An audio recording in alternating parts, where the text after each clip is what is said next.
Baik, selamat malam saudara dan saudari terkasih, para sahabat konsep, dan juga para hamba Tuhan, pendeta-pendeta muda yang sudah tergabung di dalam pelayanan konsep pada saat ini. Terutama untuk pembimbing kita pada malam hari ini, yaitu Pendeta Milton Pardosi, yang akan membantu kita untuk diskusi. Pada malam hari ini kita akan dilayani oleh Pendeta Marupa Pastorus, ya, dengan topik yang sangat menarik, masih dalam rangkaian tentang perumpamaan Tuhan Yesus tentang kerajaan surga dalam kitab Matius. Baik, terlebih dahulu sebelum kita masuk ke wilayah diskusi, ya, saya undang Pendeta Ari Depari, Pendeta Muda Ari Depari untuk menyampaikan doa buka. Silakan Pendeta. Mari kita berdoa. Bapa kami di sorga, terpujilah nama-Mu atas segala berkat kesempatan yang masih Tuhan berikan. Secara khusus pada kesempatan ini, kami boleh kembali lagi memiliki waktu untuk berdiskusi akan firman Tuhan.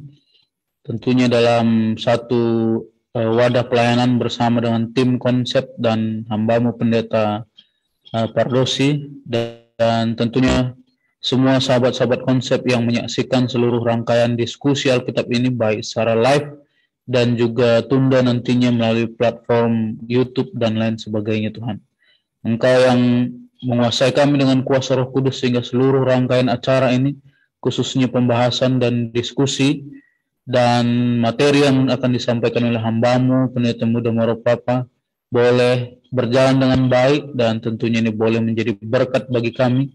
Secara khusus berkat yang kami sudah persiapkan untuk semua para pendengar kami, sahabat-sahabat konsep dimanapun mereka berada. Ampuni segala salah dan dosa kami, di dalam nama Yesus kami berdoa. Amin. Baik, terima kasih untuk Pendeta Muda Ari Depari yang sudah menyampaikan doa untuk kita semua kepada Tuhan. Baik, pada malam hari ini kita akan dilayani oleh Pendeta Muda Marupa Pastorus. Dia seorang chaplain di perguruan Advent Cirebon, ya, di Conference Jawa Kawasan Barat. Dan topik yang akan dibawakan pada malam hari ini sangat menarik, yaitu dari perumpamaan biji sawi dengan judul Pengaruh dan Pengembangan Kerajaan Surga dalam Perumpamaan Biji Sawi dan Ragi. Baik, waktu dan kesempatan diberikan kepada Pendeta Muda Marupa Pastorus.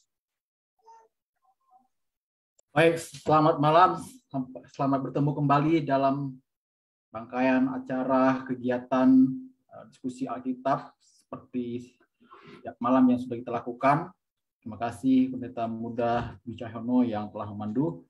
Saya ingin menyapa kepada kita semua yang ada di Zoom ini, para sahabat, teman-teman pendeta muda dan juga pendeta senior.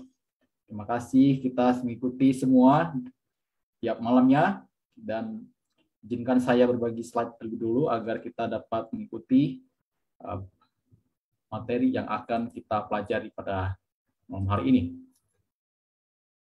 Baik, judulnya adalah Pengaruh dan Pengembangan Kerajaan Sorga dalam Perumpamaan Biji Sawi dan Ragi.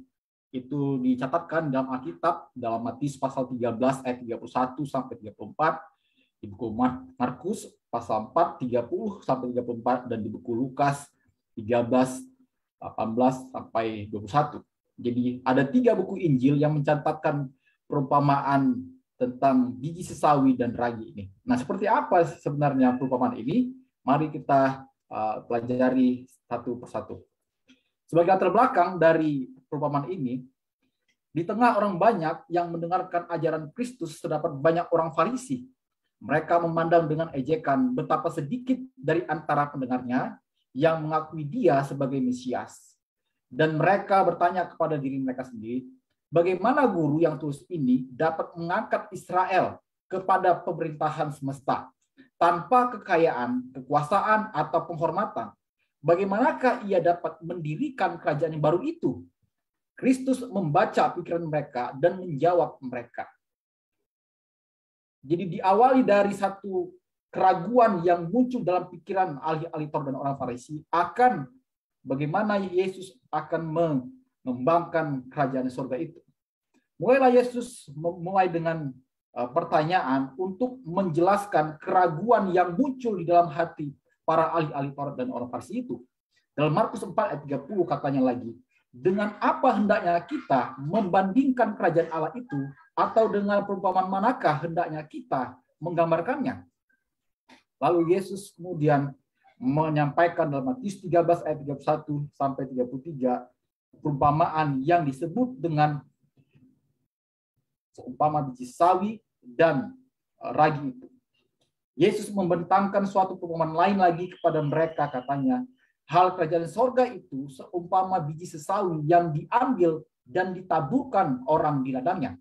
Memang biji itu yang paling kecil dari segala jenis benih.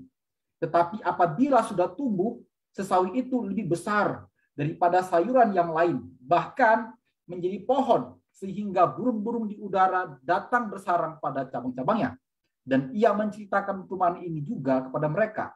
Hal kerajaan sorga itu seumpama ragi yang diambil seorang perempuan dan diadukkan ke dalam tepung terigu 3 sukat sampai khamir seluruhnya.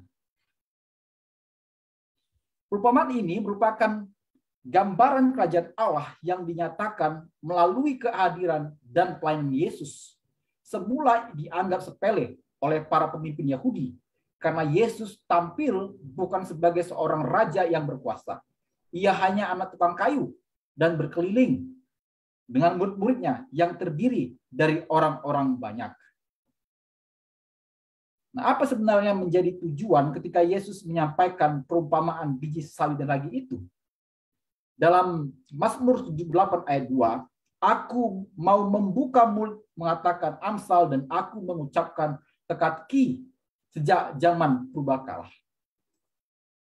Efesus 3 ayat 9, untuk menyatakan apa isinya tugas penyelenggaraan rahasia yang telah berabad-abad tersembunyi dalam Allah yang menciptakan segala sesuatu.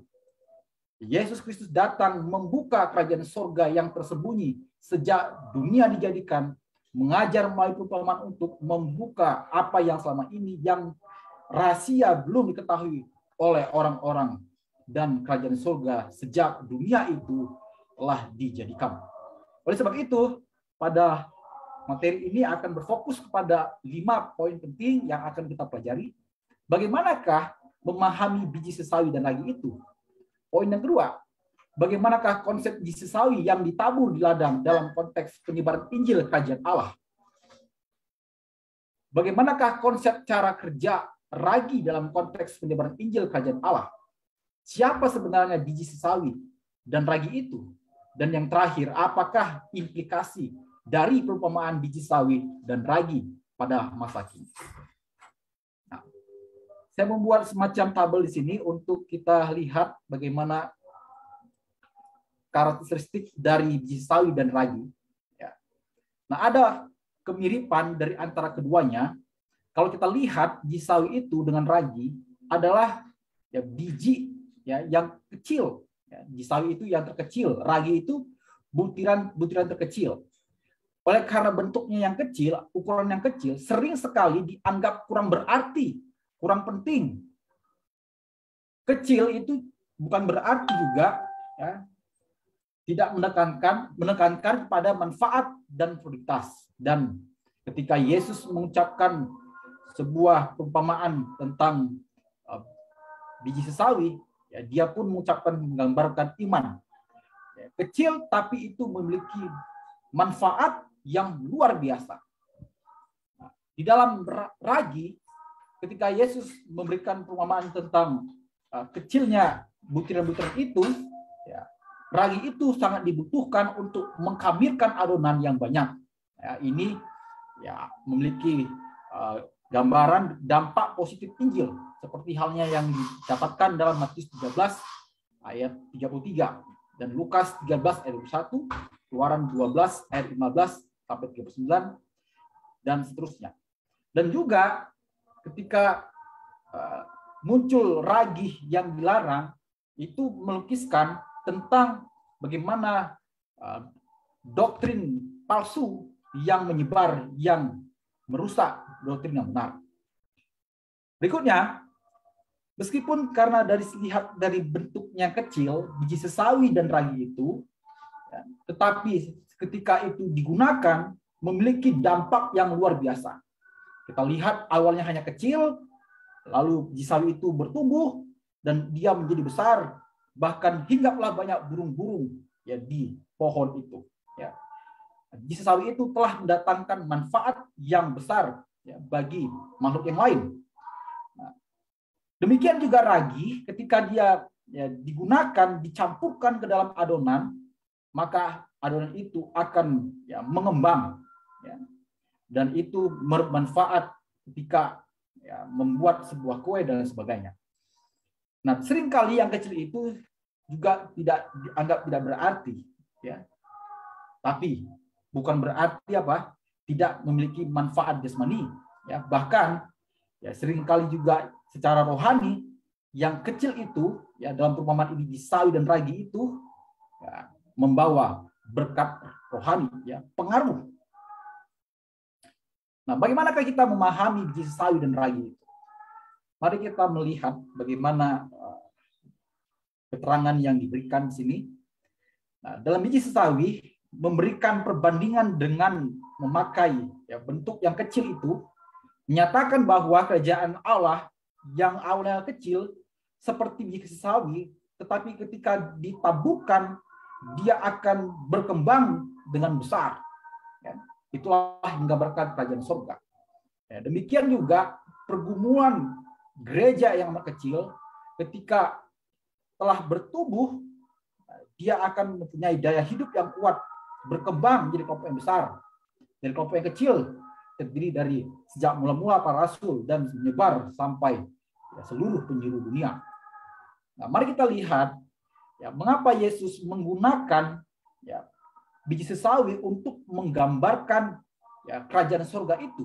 Ya, mengapa Yesus tidak gunakan ya, biji-bijian yang lain seperti bijian padi atau bijian yang lain seperti jagung untuk menggambarkan kerajaan surga itu. Ya, kalau dilihat dari ukurannya, ya, ternyata ada maksud lain penekanan ketika Yesus menggunakan biji sesawi itu. Ya, karena biji sesawi itu yang terkecil dari biji-bijian yang lain.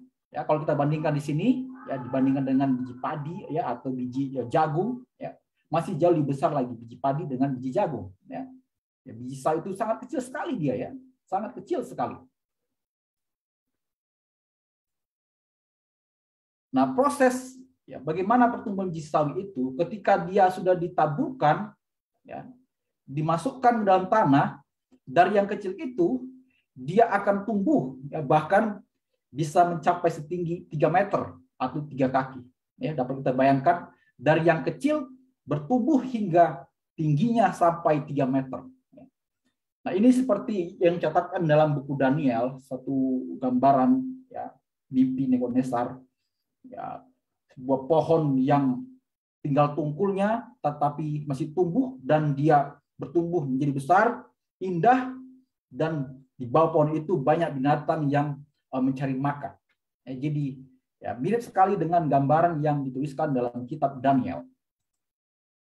Nah, inilah kira-kira kalau kita lihat ya biji sesawi itu ya. Tapi ini berbeda dengan ya yang dimaksudkan sesawi sayuran, beda sekali. Ya. Walaupun ini ya menyinggung tentang ada sawi-sawinya, tapi beda. Ya perlu dipahami baik-baik. Nah, biji sawi itu ditaburkan dia melalui media langsung ke tanah. Ya, langsung ditanamkan, lalu dia akan tumbuh ya, seperti ini ya, dari butiran ya biji, lalu dia tumbuh menjadi semacam daun yang lebih lebar, batangnya semakin kecil, lambat laun dia akan tumbuh terus hingga menjadi pohon yang besar, ya, tingginya ya, mencapai 3 meter. Ya. Luar biasa memang biji sawi itu. Ya, saya melihat memang ya, Yesus menggunakan ini ya, sangat dekat dengan apa yang dilihat oleh orang-orang pada masa itu. Bagaimana dengan ragi itu sendiri? Ya.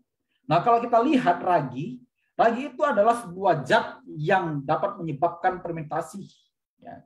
Dia mengandung mikroorganisme, melakukan fermentasi dan media biakan bagi mikroorganisme.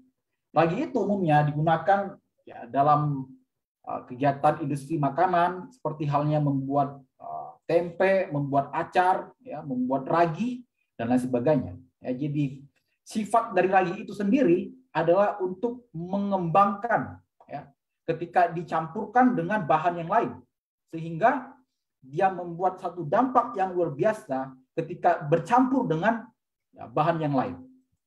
Nah, mari kita lihat perbandingannya, ya. Nah, jika dibandingkan dengan, ya, bumbu dapur yang lain, misalkan saja kita bandingkan ragi itu dengan garam, ya, bentuknya jauh lebih besar dari garam. Jika kita bandingkan juga dengan gula, ya, bentuknya juga jauh lebih besar dari gula.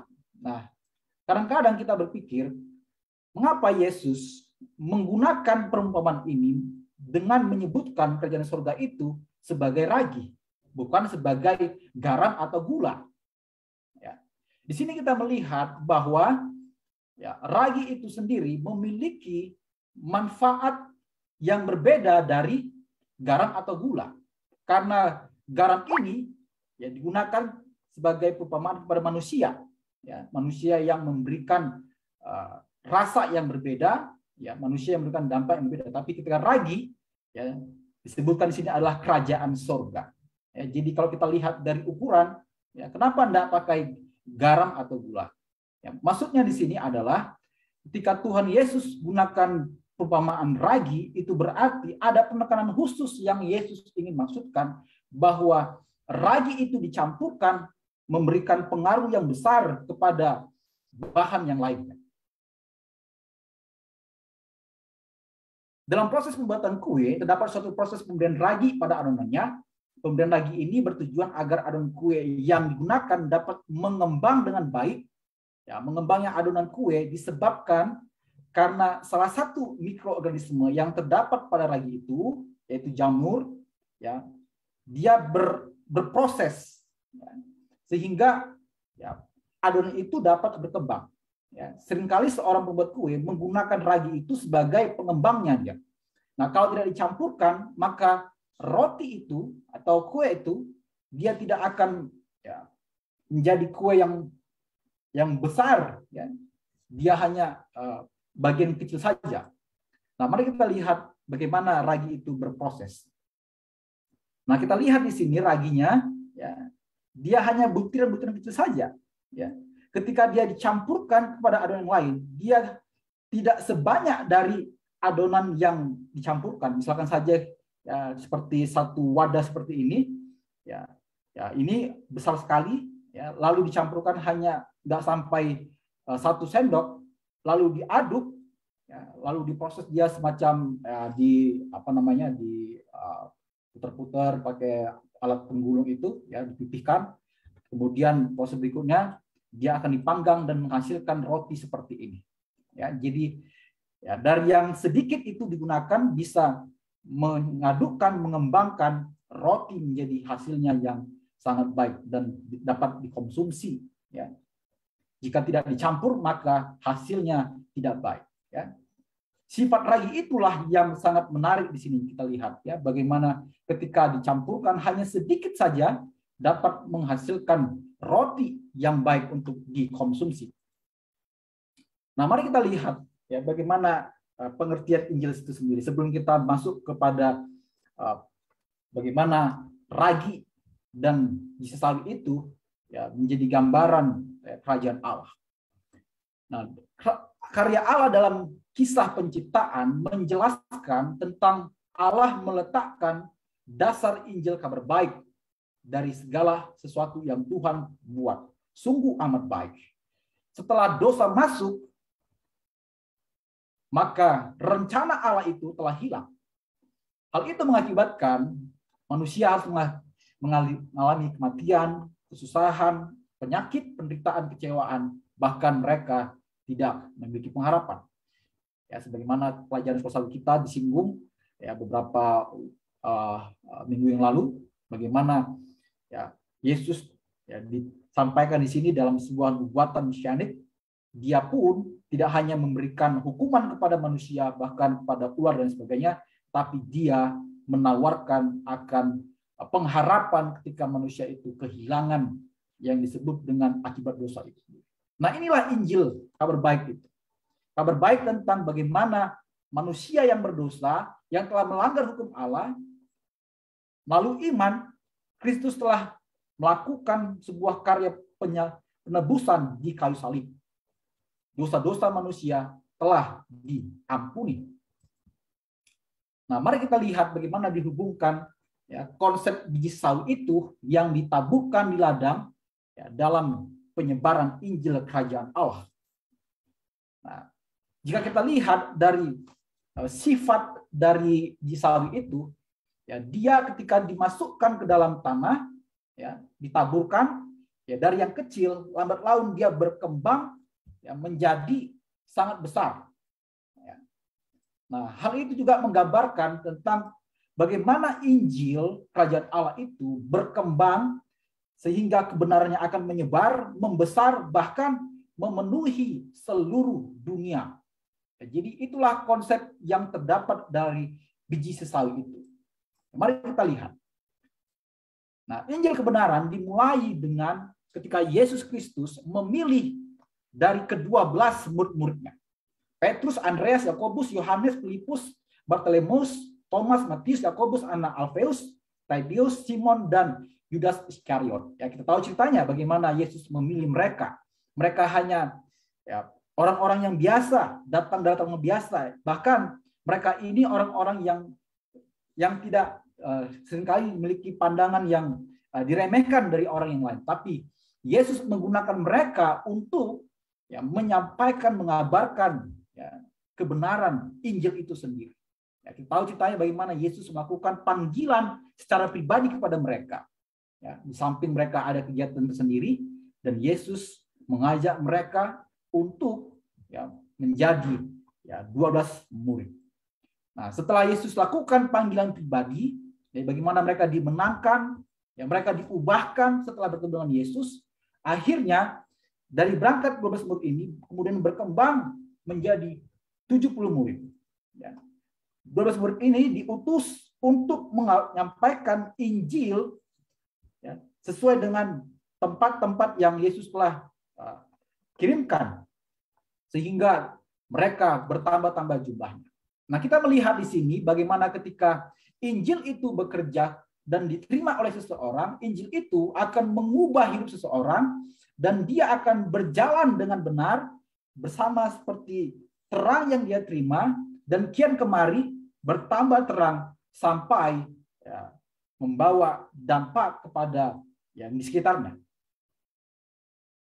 Nah, setelah dari 12 kepada 70 murid, kemudian terus bertambah ya, Injil itu dan semakin berkembang.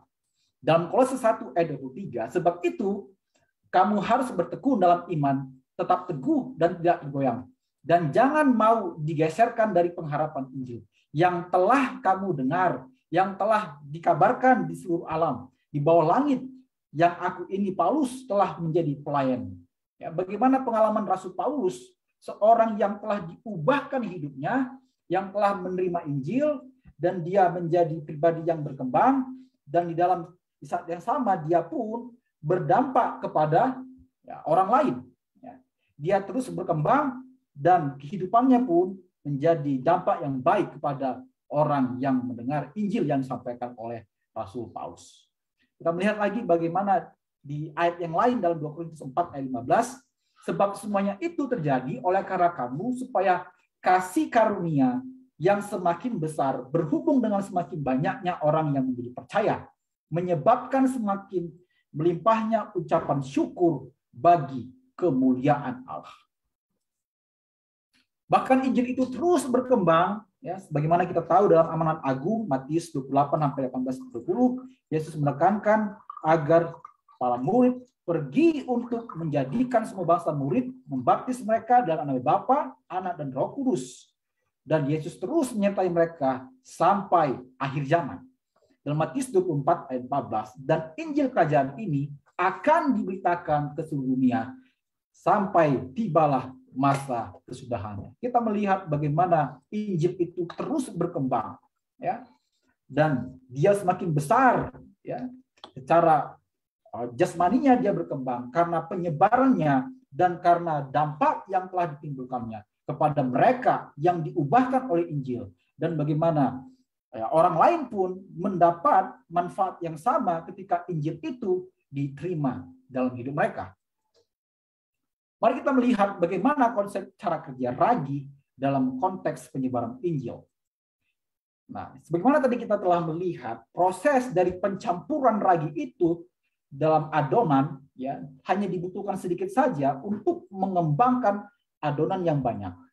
Ya, kita melihat dalam perumpamaan ini ya ada perempuan yang disebutkan mencampurkan ragi itu ke dalam adonan sehingga adonan itu yang menjadi berkembang. Nah, di sini kita melihat ya dari manfaat yang didapatkan setelah ragi itu dicampurkan. Ya. Nah, kita melihat bahwa ketika ya Injil itu bekerja, ya, ketika Injil itu masuk ke dalam hati seseorang, maka Injil itu pun ya dapat memiliki dampak yang luar biasa kepada mereka yang telah menerimanya. Dalam Ibrani 4 ayat 12, sebab firman Allah itu hidup dan kuat dan lebih tajam daripada pedang bermata dua manapun, ia menusuk amat dalam sampai memisahkan jiwa dan roh, sendi-sendi dan sumsum. Ia sanggup membedakan pertimbangan dan pikiran kita. Ya. Nah, sifat dari ragi itu ya sangat luar biasa sekali.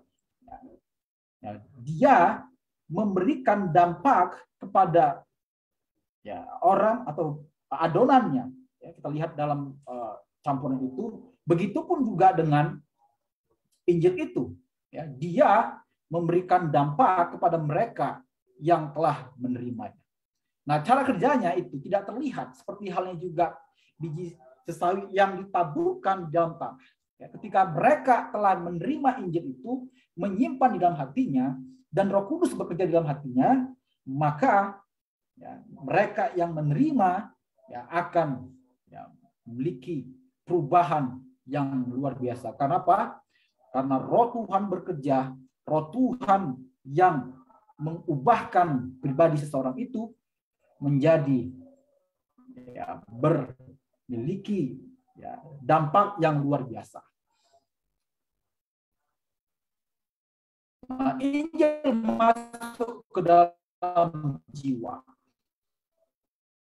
Ya, sebagaimana pengalaman Rasul Paulus ya, dalam Roma 8 ayat 5 mengatakan, sebab mereka yang hidup menurut daging memikirkan hal-hal dari daging, mereka yang dan janganlah kamu menyerahkan kealiman, tapi serahkanlah dirimu mati, tetapi yang sekarang hidup, dan serahkanlah anggota-anggota tubuhmu kepada Allah untuk menjadi senjata-senjata kebenaran.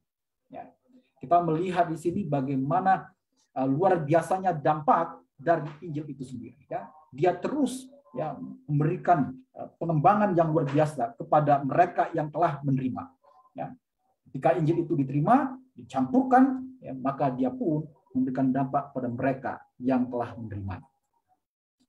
Pertanyaannya berikutnya adalah, siapa sebenarnya biji sesawi dan ragi yang diumpamakan dalam kitab Injil itu? Dalam Matius 3 ayat 2, sebagaimana pekabaran yang disampaikan oleh Yohanes Pembaptis, Matius 3 ayat 2 dikatakan, bertobatlah sebab kerajaan sorga sudah dekat. Nah, pekabaran ini sedang menyampaikan bahwa Injil itu telah datang, Injil itu sudah dekat, dan Injil itu adalah Dia yang telah menjelma menjadi manusia. Dia itu Yesus Kristus.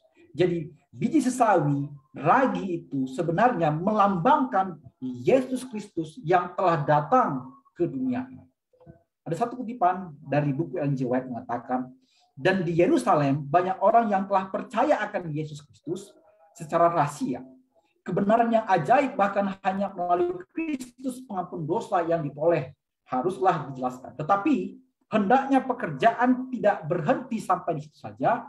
Pekerjaan itu harus disampaikan hingga ke ujung bumi. Kepada murid-muridnya, Kristus mengatakan, kamu telah menyaksikan hidup pengorbanan diriku untuk kepentingan dunia. Nah, kita melihat di sini bagaimana ya Yesus itu ya yang diumpamakan, yang digambarkan melalui biji sawi dan ragi. Ketiba kepada implikasi bagaimana biji sawi itu dan ragi itu ya dalam kehidupan pada masa kini. Biji sawi yang berkembang dan semakin besar ya,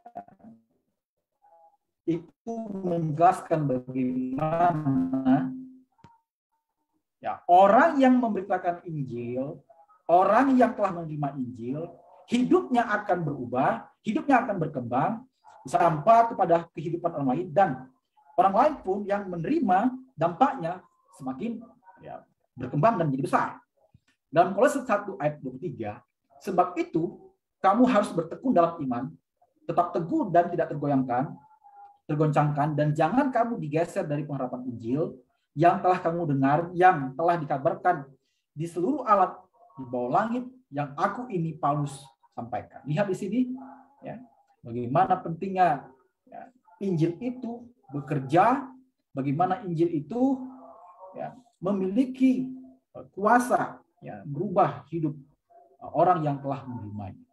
Jadi kita ya, diminta ya, untuk mengabarkan Injil, kita diminta untuk menyampaikan Injil. Di saat yang sama, kita akan diteguhkan oleh Injil itu sendiri, dan orang yang menerima Injil itu ya, akan diubahkan, dan kehidupannya pun ya, akan mendatangkan manfaat yang sama seperti yang telah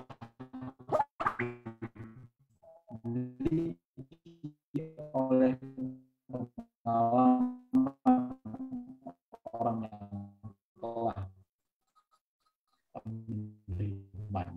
Nah, ragi ya, yang telah dicampurkan ke dalam roti, ya, yang telah mengkamilkan roti, itu sama dengan ketika Injil itu disebarkan, Injil kerajaan Allah itu, maka Injil itu telah mengkuduskan kehidupan mereka yang telah menerima Injil tersebut.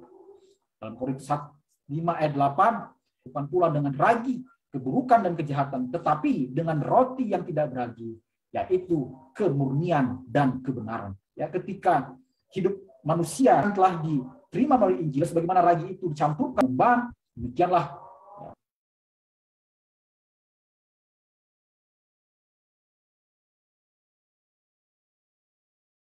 keselamatan yang Tuhan sudah berikan. Dalam Korintus 1 ayat 17-18, sebab Kristus mengutus aku bukan untuk membaptis, tetapi untuk memberitakan Injil, itu pun bukan dengan hikmat perkataan, supaya salib Kristus jangan menjadi sia-sia, sebab pemberitaan tentang salib memang adalah kebodohan bagi mereka yang akan binasa. Tetapi bagi kita yang diselamatkan, pemberitaan itu adalah kekuatan Allah. Ya. Injil itu yang menyelamatkan. Injil itu yang mengubahkan. Injil itu yang telah membuat dampak yang luar biasa bagi mereka. 2 Timotius 1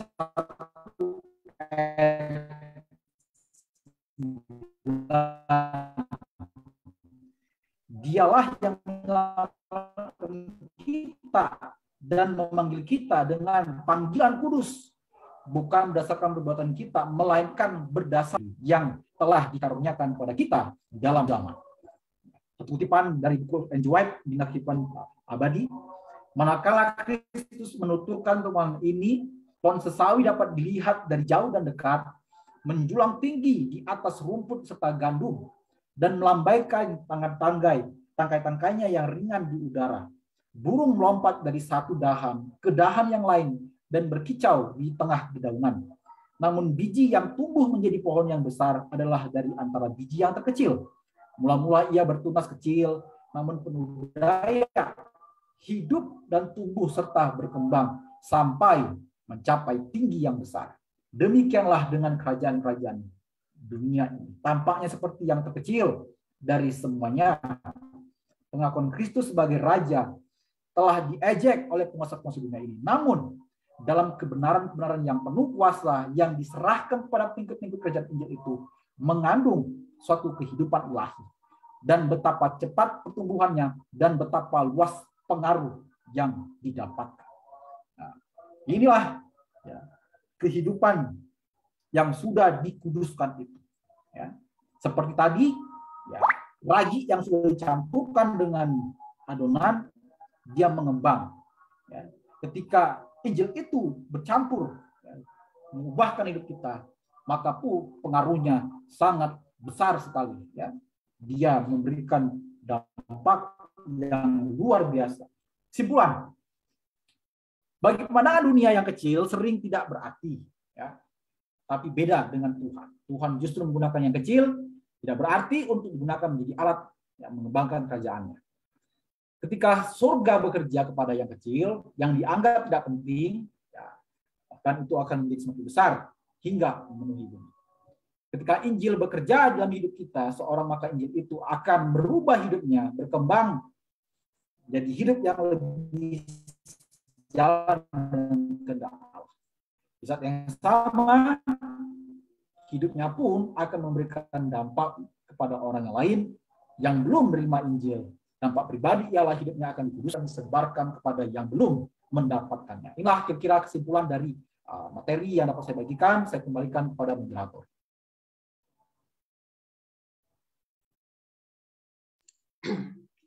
Baik, terima kasih untuk Pendeta Ma'ruf Apasitorus yang sudah menyampaikan pekabarannya pada malam hari ini dengan sangat baik. Dan bagi saudara dan saudari sekalian yang ada di Zoom maupun yang ada di media Facebook pada saat ini yang sedang menonton, apabila saudara dan saudari ada pertanyaan, boleh disampaikan, ditulis di kolom chat, dan kita akan membantu di sini. Dan pertanyaan ini diharapkan untuk memperkuat ataupun mempertajam daripada materi yang sudah tajam ini. Baik, ada pertanyaan yang pertama, ya, yang sudah masuk, ya, ragi dan biji sawi dalam aplikasi, apakah sama atau berbeda cara kerjanya? Ya, oke. Ragi dan juga biji sawi. Ya, cara kerjanya ini apakah sama atau beda? Yang artinya bahwa nanti menunjukkan maknanya itu cara kerjanya itu sama atau beda. Begitu, Pendeta. Ya, sebenarnya tadi sudah dibahas, tapi mungkin bisa diperjelas lagi. Pendeta Ma'ruf Apasitorus, silakan. Baik, terima kasih untuk pertanyaannya. Jadi ragi itu, ya, sebenarnya dia memberikan manfaat kepada adonannya, gitu ya. Jadi ketika campur, maka dia mengembang. Dan itu juga ketika Injil itu disebarkan, memberikan dampak untuk mengembangnya kehidupan seorang dan mengembangnya Injil itu ke seluruh dunia. Ya, tapi ada juga dalam Alkitab yang menyebutkan bahwa ya, ragi yang negatif, ya, ragi negatif itu adalah menjelaskan bagaimana ya, ragi yang dapat merusak kebenaran yang Injil telah sampaikan. Ya, itu muncul ketika ahli-ahli Taurat dan orang-orang Farisi ya, mengaburkan kebenaran itu sehingga kebenaran yang Tuhan berikan, yang ajarkan menjadi tidak lagi berdampak positif kepada si pendengarnya. Kira-kira itu yang saya berikan. Terima kasih. Baik, kita mungkin ke Pendeta Abigail ya. Jadi kalau sesawi itu kan dia dari kecil kemudian dia berkembang, bertumbuh menjadi pohon yang besar, kemudian hasil buahnya besar, ada burung-burung di sana hingga jadi dan bersarang juga di situ. Artinya bahwa pohon ini cukup besar. Kemudian kalau ragi itu sedikit, kemudian di adonan menjadi berkembang. Nah, kira-kira apa sih persamaan atau perbedaan daripada perumpamaan ini? Mungkin Pendeta Abi bisa tambahkan, setelah itu kita ke Serpardosi. Baik, terima kasih untuk pertanyaannya Pendeta Dwi. Tadi sudah dijelaskan oleh Pendeta Marpapa ya. Persamaannya adalah sama-sama kecil, tetapi justru dari yang kecil itu bisa membuat sesuatu yang berdampak besar ya. Berdampak besar itu artinya sama seperti biji sawi ini yang berdampak akhirnya pohon-pohon, burung-burung bisa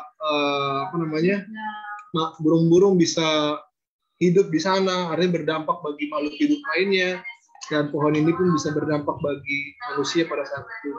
Jadi sama-sama kecil tapi bisa berdampak besar. Begitu juga dengan ragi yang kecil tapi bisa berdampak bagi tepung, dan akhirnya tepung itu bisa mengembang.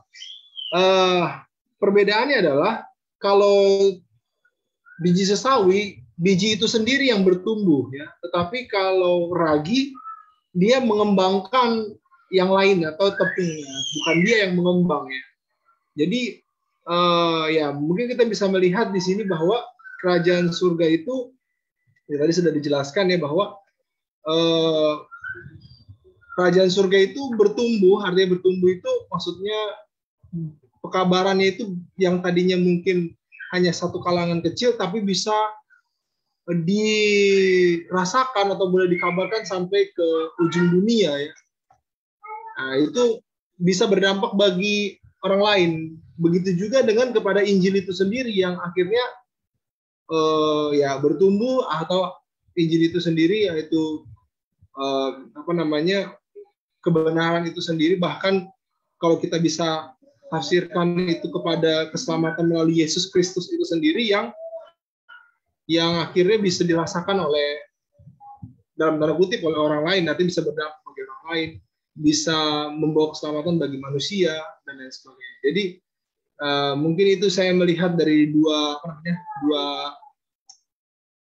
hal, yaitu persamaan dan perbedaan dari biji sawi dan ragi. Terima kasih.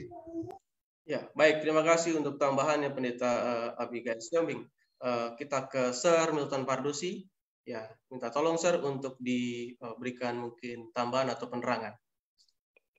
Apa pertanyaannya? Jadi ragi dan biji sesawi itu cara kerjanya itu yang satu kan dia kecil kemudian bertumbuh menjadi besar. Kalau yang ragi itu dia sedikit kemudian mengembangkan adonan. Kayak gitu. Nah, dalam aplikasinya berarti apa ya? Maknanya itu apakah ini sama atau beda gitu? Atau kalau misalnya sama seperti apa, kalau beda seperti apa gitu, Sir? Baik, terima kasih. Jadi kita saling menyapa sahabat konsep ya, yang setia menyaksikan program ini, pendalaman Alkitab, yang topiknya adalah tentang ragi ya. Oke, baik. Jadi persamaannya adalah keduanya sama-sama benda mati ya. Tetapi akan berfungsi kalau dia ditaruh di dalam sebuah media. Biji apapun, kalau nggak ditaruh di tanah ya nggak akan tumbuh. Tetaplah dia benda mati. Tetapi di dalam biji itu ada unsur kehidupan. Betul ini ya. Walaupun biji itu benda mati, tapi di dalam biji itu ada unsur kehidupan. Sehingga kalau dia ditaruh di medianya, yaitu tanah, maka dia bisa hidup. Sementara ragi, dia juga benda mati. Ragi itu tidak akan ada manfaatnya kalau dia sendirian. Ragi itu akan bermanfaat kalau dia ditaruh dalam sebuah media juga. Ya, macam-macam medianya ya. Bikin tempe juga pakai ragi ya. Bikin kue berarti medianya tepung ya. Jadi artinya apa? Ketika ragi itu dia sendirian, maka itu tidak akan membawa manfaat. Tapi ketika ragi itu menyatu dengan materinya ya, atau apa namanya itu ya, medianya ya, maka dia akan bermanfaat. Nah, maknanya begini saudara ya. Dari ragi dulu ya. Kerajaan sorga itu kalau tidak datang kepada manusia ini kira-kira ada manfaatnya? Tidak ada manfaatnya.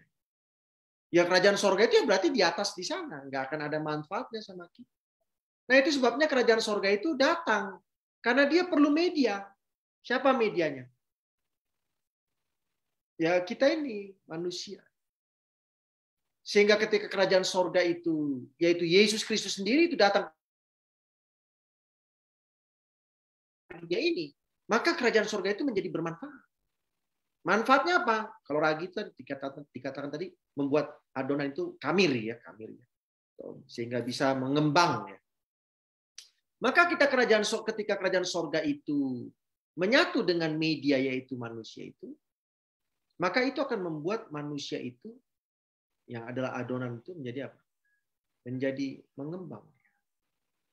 Dengan kata lain bahwa kerajaan sorga itu akan berdampak ketika kerajaan sorga itu berada di dalam dunia. Yesus akan berdampak ketika Yesus berada dalam dunia ini.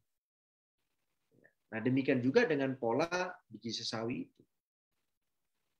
Biji sesawi itu menggambarkan kerajaan sorga yang pada awalnya kecil. Loh, kenapa kerajaan sorga itu kecil? Ya hanya satu orang, yaitu siapa? Yesus Kristus yang datang, betul ya? Kan kecil dibandingkan dengan semua orang dunia ini, hanya satu orang. Bagaimana mungkin satu orang bisa menjadi juru selamat seluruh umat manusia? Kan tidak mungkin. Kecil. Tetapi yang kecil itu justru bertambah besar. Bertambah besar apanya? Kuasanya. Bertambah besar apanya? Pengaruhnya. Bertambah besar apanya? Buahnya. Bertambah besar. Dan lebih besar daripada siapa? Yesus Kristus sendiri yang cuma satu orang. Ya, cuma satu orang. Bahkan Yesus pernah katakan pada murid-murid bahwa para murid itu akan melakukan pekerjaan yang lebih besar daripada Yesus Kristus. Ya, ada yang bisa carikan ayatnya itu. Jadi Yesus katakan bahwa murid-murid itu justru akan melakukan pekerjaan yang lebih besar daripada Yesus. Kenapa? Yesus cuma sendirian. Pekerjaan dia sebagai manusia dan sendiri terbatas hanya di sekitar Judea, Galilea itu. Tetapi murid-murid bahkan sampai kemana? Ke benua-benua lain. Dan itulah bukti bahwa biji sesawi yang kecil itu, yaitu Yesus Kristus itu, akhirnya menghasilkan buah, menghasilkan batangnya, menghasilkan daunnya dan sebagainya, dan itu mendatangkan berkat bagi banyak orang. Terima kasih banyak. Baik, terima kasih Saudara Fardosi yang sudah memberikan keterangan yang lebih lengkap lagi mengenai biji sawi dan juga ragi. Ini ada pertanyaan lanjutan ya mengenai makna ragi. Sekarang terus mengenai ragi. Dalam Matius 13 ayat 33 di sini Yesus menggunakan ragi, menggambarkan kerajaan surga sebagai ragi. Kemudian di dalam Markus 18 ayat 15 ditemukan juga di sana ada istilah ragi orang Yahudi. Ya. Kira-kira apa nih perbedaan maknanya ini? Ada yang negatif dan yang positif kira-kira dari pendeta Marupa Pastorus.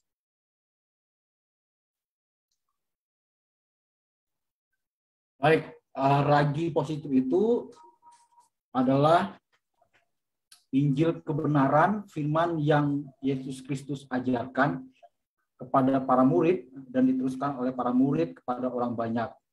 Nah, itu mendatangkan kehidupan kekal, mendatangkan perubahan kehidupan yang menjadi kehidupan yang sesuai dengan kehendak Tuhan. Saat yang sama, ya, ada juga ajaran yang disampaikan oleh para ahli-ahli Taurat dan orang-orang Farisi yang mengaburkan kebenaran yang harusnya ya, menonjolkan kepada kebenaran terang dari Yesus Kristus dan Yesus sendiri, tapi mereka membuat ajaran-ajaran itu menyimpang dari ajaran yang Tuhan Yesus sampaikan. Jadi ketika masuknya ajaran-ajaran yang lain itu merusak kebenaran yang sudah diterima oleh orang banyak. Itulah ya, ragi yang negatif. Saya kira itu yang dapat saya berikan. Terima kasih. Baik, oke. Sebelum ke pertanyaan selanjutnya, mungkin ada para hamba Tuhan yang ingin menambahkan. Ya, mungkin Pendeta Alex.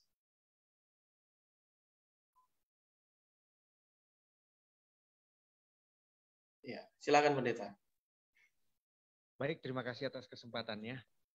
Perbandingan dari materi yang disampaikan oleh hamba Tuhan Pendeta Maropapa berhubungan dengan ragi dengan Markus 8 ayat 15.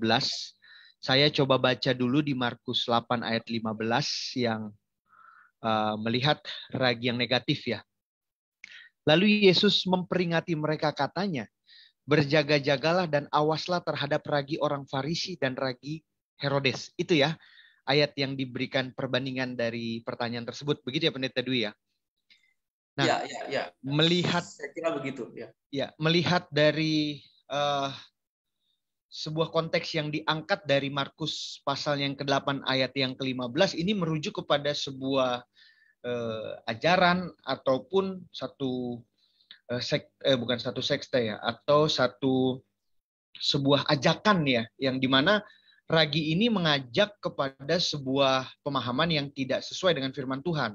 Nah, sedangkan di dalam pemateri yang tadi disampaikan, yang kita boleh lihat bersama-sama bagaimana konsep ragi yang dikatakan ini adalah berkembang dari ragi ketika dicampur dengan adonan akan bercampur sebuah kesempurnaan atau pengenalan Kristus yang baik.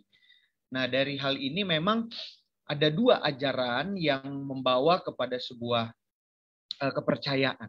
Dari konsep ini kita melihat kepada sebuah perbedaan ini, mana yang kita akan pilihkan begitu ya. Ketika makna ini diambil sebagai sebuah ajaran, maka kita akan boleh memilih di sana.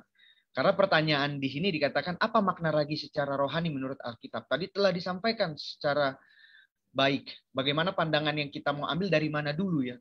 Kalau dari konsep dari berkembang tadi sudah disampaikan ya. Maka pekerjaan Injil akan disebarkan begitu luas. Dan itu menjadi satu fokus bagaimana hal itu menjadi konsep yang positif yang Alkitab sampaikan. Kalau misalkan hal yang negatif, itulah sebuah ajaran-ajaran yang masuk, kesesatan-kesesatan yang datang, memutarbalikan ajaran, dan itu perlu dilihat dan itu perlu hati-hati juga, karena ajaran itu pun masuk secara luas di tengah-tengah sebuah umat yang percaya. Karena itu makna yang diambil bisa dari segi makna tadi, yang bisa disampaikan bagaimana sebuah ajaran atau penyesatan yang akan masuk. Mungkin itu Pendeta Dwi yang saya bisa tambahkan. Terima kasih. Oke, terima kasih. Oke, kita sebelum ke Serpardosi untuk menjawab, kita langsung ke pertanyaan yang kedua mungkin ya. Oke, di dalam slide yang kedua tadi, jadi kita ke Pendeta terus kembali ya. Dikatakan bahwa ada kutipan Ellen White, Yesus itu diejek ya, karena diejek oleh orang-orang Farisi ya ketika mendengar Yesus mengajar. Ada banyak sekali orang yang datang kepada Yesus, misalnya pada saat kasih 5.000 orang makan, ada 5.000, tetapi dikatakan oleh Nyonya Lelo di sini bahwa hanya sedikit mereka yang mengakui sebagai Mesias. Dan di dalam pikiran orang Yahudi ini tidak masuk akal bagaimana seorang tukang kayu, pengikutnya hanya petani, kemudian nelayan, pemungut cukai, ya semacam itu. Kemudian ya hanya sedikit juga yang percaya walaupun yang ikut banyak, tapi sedang mau memulai pergerakan yang besar. Nah, ini nggak sesuai dengan pikiran mereka. Ya, karena kalau pada dasarnya manusia itu kalau ingin buat pergerakan yang besar, misalnya ingin nyalon presiden gitu ya, butuh di situ ada dana yang tidak sedikit, kemudian butuh juga ada tim sukses yang mungkin orang-orang yang tokoh-tokoh penting di tokoh-tokoh besar begitu. Tapi Yesus tidak punya itu. Nah, di sini terlihat Yesus sengaja memilih tidak menggunakan cara-cara yang seperti itu. Kira-kira kenapa Yesus memilih seperti ini? Menggunakan orang-orang yang sederhana, dimulai dari sesuatu yang kecil-kecil, ya bahkan dimulai dari hal-hal yang dianggap orang sepele, ya orang-orang yang mungkin dianggap orang berdosa disebutkan. Ya, kenapa Tuhan memilih menggunakan cara ini? Kira-kira Pendeta Marwa Pasitorus. Baik, terima kasih untuk pertanyaannya. Seringkali dalam kehidupan kita ini, ketika kehidupan orang itu ya, dalam background belakang yang dianggap ya, kurang begitu kurang begitu terlihat yang wah mata orang, misalkan kalau dia adalah datang dari keluarga pejabat dan sebagainya, ya seringkali dipandang sebelah mata. Ya. Lalu seringkali hal-hal yang sebelah mata itu diabaikan, gitu, dianggap nggak ada, gitu. Ya. Bahkan yang kecil itu orang-orang yang kecil, orang-orang yang dianggap tidak ada, tidak diperlakukan dengan baik. Ya. bahkan dijauhi dan dibenci. Nah, ketika Yesus memilih mereka, ya, tentu ada hal yang ingin Yesus tekankan kepada pandangan-pandangan yang buruk itu kepada yang mereka-mereka yang dulu dikucilkan dan sebagainya, bahwa mereka pun dapat berubah menjadi orang yang lebih baik lagi ketika ya, mereka menerima Yesus, ya, dari yang bukan sesuatu menjadi sesuatu, yang bukan menjadi apa-apa menjadi ya, yang bermanfaat bagi orang lain. Nah, dalam pelajaran kita ini, ya Yesus itu memilih ya banyak sekali yang latar belakangnya sangat-sangat tidak begitu disukai sama orang-orang pada masa itu. Tapi Yesus ingin menunjukkan, ya Yesus ingin menunjukkan barang siapa yang telah menghidupkan aku dalam dirinya, menerima aku dalam dirinya, maka dia pun dapat menjadi sesuatu yang lebih baik lagi pada orang lain. Ya, ada perubahan yang terjadi. Nah, itu berarti menjelaskan kepada kita ya, kehidupan ini dapat berubah, ya, bermanfaat ya, ketika Yesus itu ya, masuk ke dalam hidup kita. Ya. Dari bukan apa-apa bisa menjadi sesuatu yang bermanfaat. Ya, karena Yesus itu tidak melihat orang-orang yang besar yang untuk walaupun ya, itu penting, bukan berarti tidak penting, tapi ya, dalam hal ini ya, Yesus ingin menunjukkan bahwa yang kecil itu dapat bermanfaat dan dapat digunakan. Terima kasih. Baik, terima kasih untuk Pendeta Marwa Pastorus. Kita ke Pendeta Jimmy. Mungkin pertanyaannya kita tambah juga. Selain tadi kenapa Tuhan menggunakan cara yang demikian, ya berbeda daripada pikiran kenapa kok tidak menggunakan misalnya murid-muridnya itu raja-raja gitu ya, atau murid-muridnya dari orang-orang ahli Farisi seperti itu. Ya, dan kira-kira perkembangan dalam yang dimaksud ini seperti apa? Apakah perkembangan kalau misalnya saya menjadi biji sawi misalnya berkembang dari pendeta muda, kemudian nanti jadi ketua ketua distrik, kemudian nanti jadi ketua GC misalnya, apakah seperti itu perkembangannya kira-kira, Pendeta Jimmy? Setelah ini kita ke supervisi.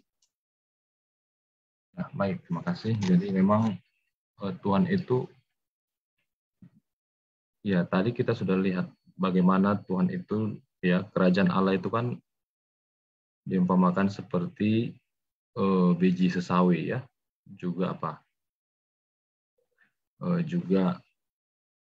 ragi, ya. Kerajaan Allah itu apa? Di Matius pasal 3 ayat 2, bertobatlah, kerajaan surga sudah dekat. Siapa itu maksudnya dekat? Yesus Kristus, ya. Yesus Kristus saja memilih hal-hal yang kecil. Dia saja memang sudah dinubuatkan di Alkitab, dia itu akan lahir di kandang domba, ya. Jadi hal-hal yang sederhana yang dialami oleh Yesus, ya.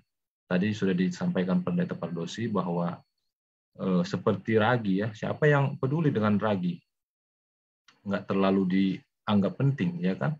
Masih lebih penting orang memakai garam, ya. Tapi kenapa ragi? Nah, kenapa biji sesawi? Masih lebih bagus biji apel atau biji anggur, ya kan? Karena itu berharga ketika panen nanti. Nah, tapi Yesus mau menggunakan hal-hal yang kecil untuk menggambarkan kehidupannya yang luar biasa, walaupun itu seperti dianggap orang rendah atau tidak berfungsi, ini terkait dengan manfaat, ya. Tapi ketika dia nanti bisa dicampur dengan media-media tadi, bahwa ini akan menjadi dahsyat dan luar biasa secara manfaat. Ya, begitu juga dengan kita. Ini bukan secara kedudukan, ya. Kita sebagai murid-murid Tuhan yang ikut di dalam kebenaran ini, yang sudah mendapatkan Injil atau ragi-ragi yang benar atau biji-biji sawi yang sudah disampaikan kepada kita, kita pun tidak memiliki kerinduan untuk menjadi orang-orang besar, ya. Yesus tidak pernah menjadi orang besar kerinduannya, tapi dia bisa menyampaikan kepada orang lain tentang keselamatan. Dan itulah yang menjadi hal yang juga kita harus teruskan untuk menyelamatkan orang lain dengan Injil yang kita sampaikan, yaitu Yesus Kristus. Terima kasih. Ya, baik. kita langsung ke Sir Newton Fardosi. Tadi ada 2 pertanyaan. Ya, yang pertama itu mengenai ragi. Ya, ada ragi orang Yahudi, ada ragi daripada Yesus sendiri, kerajaan Allah. Kira-kira kenapa nih Yesus pakai istilah ragi di sini? Kemudian apa maknanya? Begitu, apa perbedaannya dengan ragi yang disebutkan sebagai ragi orang Yahudi? Kemudian yang kedua, kenapa Yesus itu cenderung memilih justru dalam melakukan pekerjaannya menggunakan orang-orang yang tadi yang sederhana, kemudian menggunakan cara yang tidak seperti cara dunia lakukan, ya seperti menggunakan kekuatan politik yang besar misalnya. Muridnya kok malah justru petani-petani, kemudian pemungut cukai, kemudian nelayan, seperti itu, Sir. Kok tidak menggunakan misalnya para ahli Taurat misalnya, seperti itu. Terima kasih, Sir. Baik, terima kasih ya. Ragi itu kan dalam konteks yang tadi dibacakan, itu kan pengajaran. Ragi itu ketika dia sudah menyatu dengan medianya, itu tidak kelihatan lagi dia. Ketika ragi sudah diaduk dengan tepung, apakah kita masih bisa membedakan yang mana ragi? Nggak bisa lagi. Nah, ragi itu bekerjanya senyap dia, tak kelihatan. Kerajaan sorga itu bekerjanya senyap, tidak kelihatan. Tapi ajaran sesat pun itu juga bekerjanya senyap, tidak kelihatan.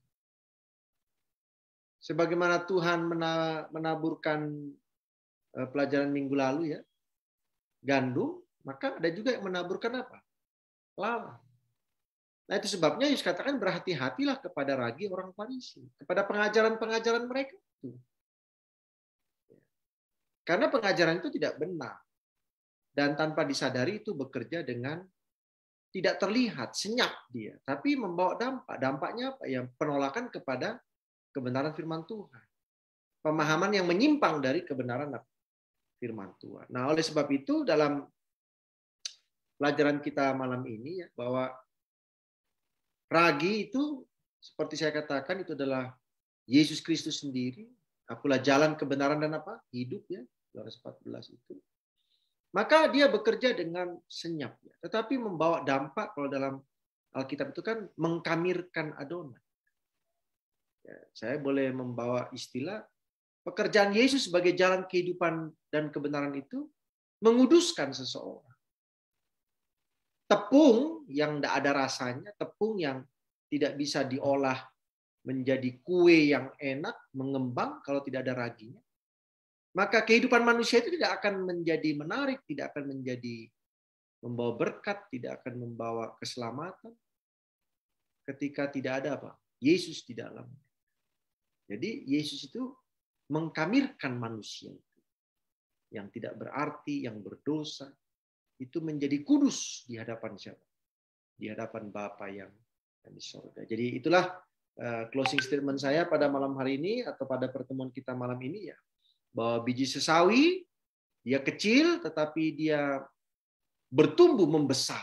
Ya. Dikaitkan dengan kerajaan batu, Daniel pasal 2, yang akan menghantam jari-jari kaki, itu kan batu yang lepas dari langit tanpa perbuatan tangan manusia itu kan tidak besar sekali. Tidak. Tetapi justru kalau kita katakan bahwa batu itu memenuhi bumi, jadi kan dia membesar. Memenuhi bumi. Apakah batu yang jatuh dari langit itu sebesar bumi? Enggak. Kalau nanti juga saudara perhatikan dalam buku Wahyu, Yerusalem yang baru itu enggak sebesar bumi juga. Cuman 12.000 stadia saja, panjang dan lebar tingginya sama. 12.000 stadia itu berapa rupanya? Ya, se-Indonesia ini pun enggak ada. Enggak ada sebesar Indonesia ini, Yerusalem yang baru itu. Tetapi membesar dan menguasai apa? Memenuhi bumi ini. Artinya sorga itu akan satu-satunya yang ada di mana? Di atas dunia ini. Jadi biarlah kita boleh memahami kebenaran itu. Kebenaran itu tidak akan bermanfaat kalau tidak menempel kepada manusia. Karena kebenaran itu disiapkan untuk manusia. Ya. Sorga itu tidak akan bermanfaat kalau sorga itu tidak datang ke dunia ini. Karena keselamatan itu disiapkan untuk siapa? Untuk manusia. Terima kasih banyak. Tetaplah setia untuk menyaksikan diskusi pelajaran Alkitab dan juga diskusi sekolah sahabat bersama Cohets of People setiap hari Senin jam 6 malam dan jam 7 malam. Terima kasih.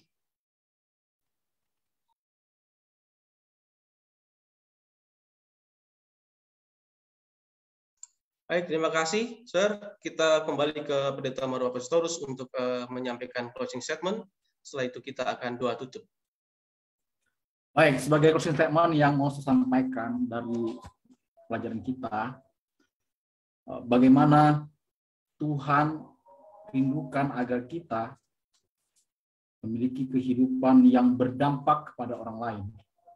Bila mana kita telah izinkan Yesus bekerja dalam hidup kita, Yesus menggunakan hidup kita, dan kehidupan kita ini pun akan menjadi pengaruh yang baik kepada orang lain, sehingga orang lain menerima Injil kebenaran, hidup mereka diubahkan, hidup kita diubahkan, semua kita diubahkan karena Injil yang Tuhan telah berikan kepada kita.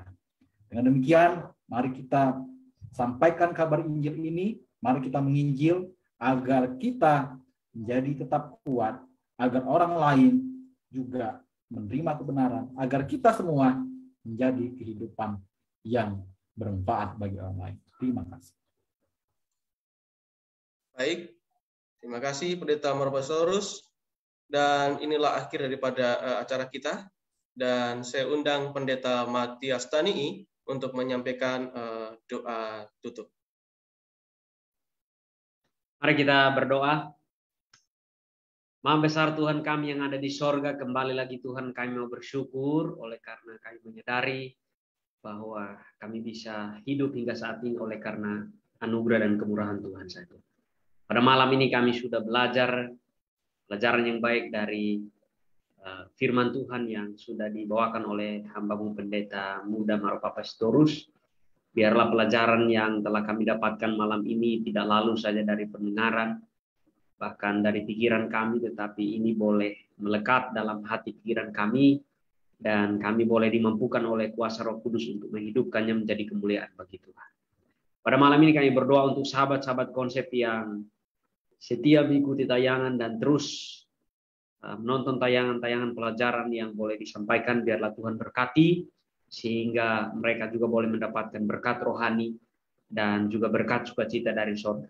Berkati juga secara khusus hamba Tuhan Pendeta Muda Maruah Papa dan juga pembimbing kami Pendeta Perdosi. Tuhan boleh tambahkan terus hikmat kepada mereka, sehingga mereka juga akan terus untuk menggali kebenaran Tuhan dan terus menyampaikan untuk boleh menambah pemahaman kerohanian kami, dan iman kerohanian kami boleh bertumbuh lebih baik, lebih dekat kepada Tuhan. Berkati juga hamba Tuhan yang hadir pada Zoom ini, Tuhan berkati sehingga dengan demikian kami juga terus boleh diperlengkapi oleh Allah untuk boleh melayani Tuhan dengan lebih baik lagi.